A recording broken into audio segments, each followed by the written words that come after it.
مجھے یاد آیا حضرت حکیم الامت قدس اللہ تعالیٰ سے رہو، اللہ تعالیٰ کے درجات بلند فرمائے، خود انہوں نے ایک دن فرمایا کہ میں نے ایک مرتبہ گھر میں جا کر دیکھا تو میری اہلیہ جو ہے روزانہ لوکی پکاتی ہیں، لوکی کدو پکاتی ہیں۔ تو ایک دن میں نے ان سے پوچھ لیا کہ بھئی یہ کیا بات ہے کہ آپ روزانہ ایک ہی لوکی پکاتی ہے، کدو ہی پکاتی ہے، کوئی اور سالن نہیں بناتی؟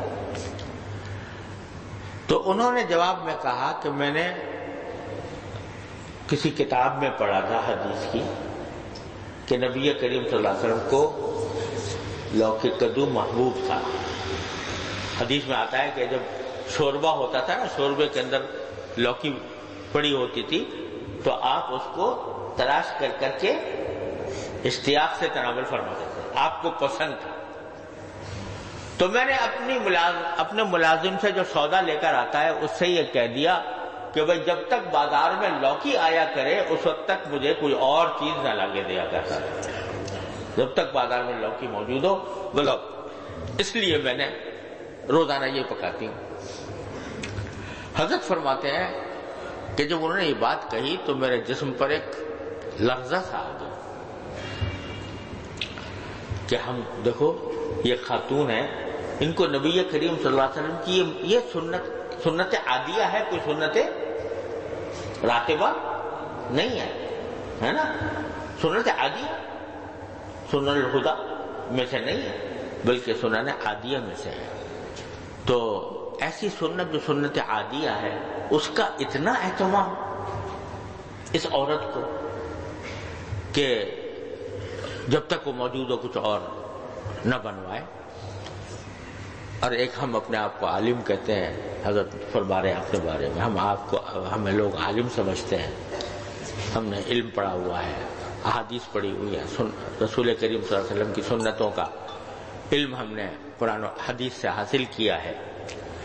مگر ہمیں سنتوں کے اتباع کا اتنا اہتمام نہیں۔ تو ان کے اس کہنے نے مجھے اس بات پر مجبور کیا کہ میں نے 3 دن اور کام چھوڑ کر اس پر لگائے، 3 دن لگائے اس بات پر کہ میں نے اپنا جائزہ لیا، حضور اقدس صلی اللہ علیہ وسلم کی سنتیں جو احادیث کی کتابوں میں ملتی ہیں ان کو دیکھا، فہرست بنائی ہوگی شاید، اور دیکھ کر دیکھا میں کون سی سنت پر عمل کرتا ہوں، کون سی سنت پر عمل نہیں کرتا۔ 3 دن میں نے اس کام میں صرف کیے، اور 3 دن کے بعد الحمدللہ صورتحال واضح ہو گئی، پتہ چل گیا کہ کون سی سنت پر عمل کرتا ہوں، کون سی پر نہیں کرتا،